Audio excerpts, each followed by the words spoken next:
Professor ইউনূসের ইউটার্নে NCP কি অনেকটা এতিম হয়ে গেল, এমন আলোচনা চতুর্দিকে চলছে। বিশেষ করে প্রফেসর ইউনূস যখন বিএনপির দিকে ঝুঁকে পড়েছেন এমনটা মনে হচ্ছে, নির্বাচন এগিয়ে আনছেন, দ্রুত নির্বাচনের কথা ভাবছেন এবং নির্বাচন কেন্দ্রিক কর্মকাণ্ডই হচ্ছে।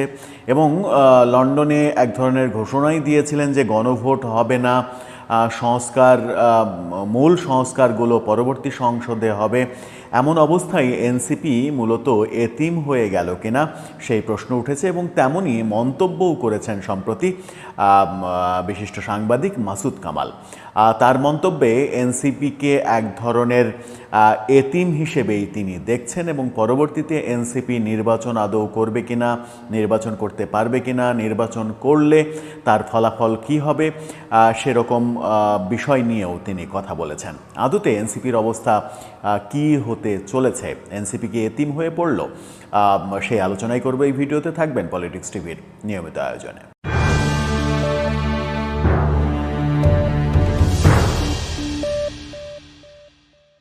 দর্শক, পলিটিক্স টিভির নিয়মিত ভিডিওগুলো স্পন্সর করছে প্রজাপতি.টিভি, নতুন ওটিটি প্ল্যাটফর্ম। আপনারা চাইলে ইউটিউবে, ফেসবুকে, ইনস্টাগ্রামে, টিকটকে দেখে নিতে পারেন। ডেসক্রিপশন বক্সে লিঙ্ক দেওয়া থাকবে, সেখান থেকেও আপনারা দেখে নিতে পারেন প্রজাপতির কার্যক্রম। চলে যাচ্ছি মূল ভিডিওতে। বলছিলাম প্রফেসর ইউনূসের ইউটার্ন। অনেকে বলছেন যে বিএনপি নেতা তারেক রহমানের সঙ্গে বৈঠকটা প্রফেসর ইউনূসের এক ধরনের ইউটার্ন। তিনি এনসিপি এবং জামাত থেকে কিছুটা বিএনপির দিকে ঝুঁকে পড়েছেন। বিশেষ করে এনসিপি থেকে বিএনপির দিকে ঝুঁকে পড়াটা এনসিপির জন্য বড় দুঃসংবাদ হিসেবেই দেখছেন বিশ্লেষকরা। সাংবাদিক মাসুদ কামালও তেমনটাই ভাবছেন। তিনি বলেছেন যে ইউনূস তারেক মিটিংয়ের পরে এনসিপি এতিম হয়ে গেছে। তিনি আসলে কি বলতে চাচ্ছেন সেটাকে নিয়েই গণমাধ্যমও খবর করেছে। তিনি যেটা বলতে চাচ্ছেন সেটা হচ্ছে যে ইউনূস সাহেব যখন প্রথম পলিটিক্যাল পার্টি থেকে ব্যাক করেছিলেন, বর্তমানেও তিনি ওই পার্টি থেকে অলরেডি ব্যাক করেছেন।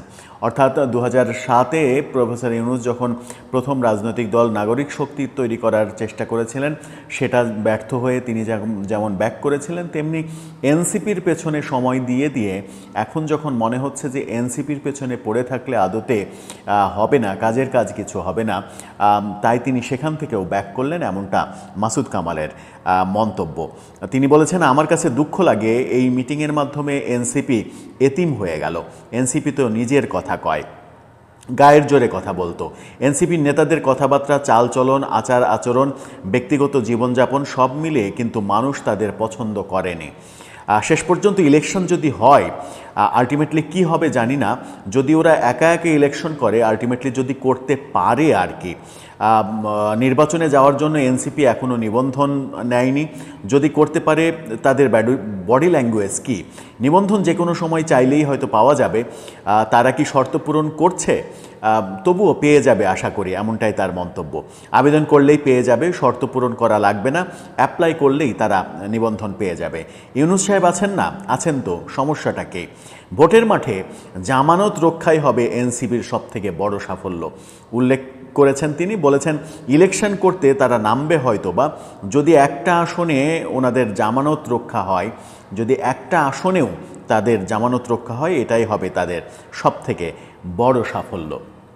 তার মানে এনসিপি যখন একা হয়ে পড়ল, সরকার যখন তার ওপর থেকে ছায়াটা সরিয়ে নিচ্ছে বলে মনে হচ্ছে, সরকার নির্বাচনের কর্মকাণ্ডে জড়িয়ে পড়ছে, সংস্কার বিচার ওই দিকে যে মনোযোগটা, ফোকাসটা ছিল, সেই ফোকাসটা নির্বাচনের দিকে কনভার্ট হচ্ছে। সেই রকম মুহূর্তে এনসিপি যদি এতিম হয়ে যায়, এনসিপি যদি একা হয়ে পড়ে, তাহলে নির্বাচনের মাঠে যদি একা একা তারা নির্বাচন করে, অনেকে বলেন প্রফেসর ইউনূসের সঙ্গে তারেক রহমানের বৈঠকে এনসিপির সঙ্গে বিএনপির জোট বাঁধার ব্যাপারেও আলোচনা হতে পারে এবং সেখানে এনসিপিকে বিএনপি যেন কিছু সিট ছেড়ে দেয়, সেই আলোচনাও হয়েছে হয়তো, এমন আলোচনাও করেন।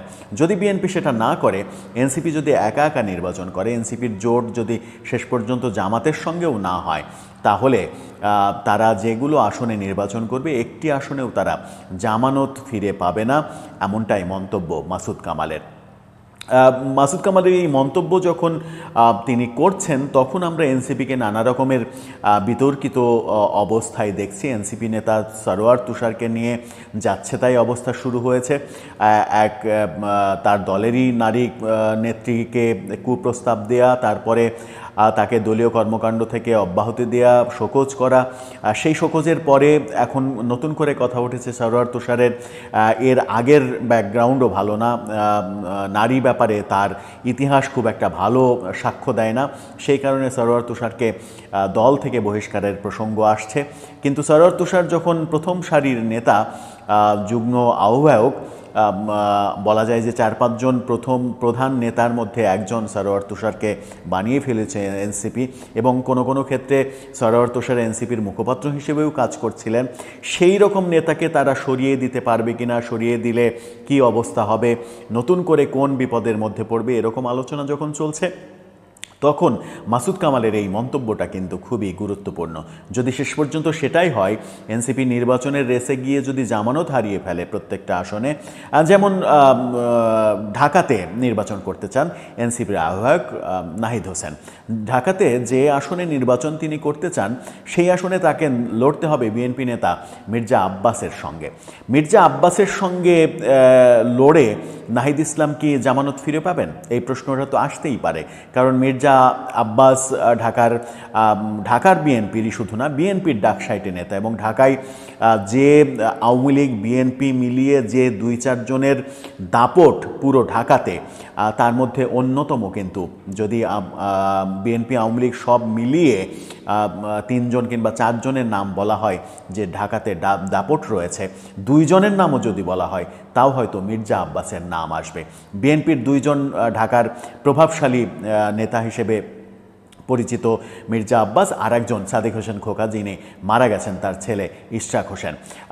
বিএনপি মানে ঢাকার দখলটা এই দুজনের উপরেই মূলত নির্ভর করে। সেরকম একটা নেতার বিরুদ্ধে এনসিপির আহ্বায়ক যদি নির্বাচন করেন, তাহলে কি অবস্থা হবে যদি বিএনপি ছাড় না দেয়? আর বিএনপি ছাড় দিলেও মির্জা আব্বাসকে বাদ দিয়ে কি নাহিদ ইসলামকে সেই আসন ছেড়ে দেবে? সুতরাং কোনো হিসাব নিকাশই আদতে মিলছে না। এরকম অনেক হিসাব নিকাশ রয়েছে। এনসিপি নেতারা যেখানে যেখানে নির্বাচন করতে চান, প্রায় বেশিরভাগ জায়গাতেই বিএনপির ডাকসাইটে নেতারা রয়েছে। বিএনপির আলোচনা এই কারণেই শুধুমাত্র হচ্ছে যে এখন তো আওয়ামী লীগ নির্বাসিত, আওয়ামী লীগকে নির্বাচন করতে দেয়া হবে না বলেই শোনা যাচ্ছে। যদিও নির্বাচনের আগে আগে এই দৃশ্যপট পরিবর্তন হয়েও যেতে পারে আন্তর্জাতিক চাপের কারণে, সেটা পরের কথা। পরিবর্তন হলে আরও ভিন্ন অবস্থা তৈরি হবে, কিন্তু বর্তমান অবস্থাতেই বিএনপির সঙ্গে পাল্লা দিয়েই যদি তারা নির্বাচন করে, তাহলেও জামানত ফিরে পাওয়াটা খুব কঠিন হবে বলে মনে করছেন অনেক বিশ্লেষক। তখন মাসুদ কামাল সরাসরি বলে ফেললেন যে এনসিপি প্রফেসর ইউনূসের এক ধরনের ইউটার্নে এতিম হয়ে গেল।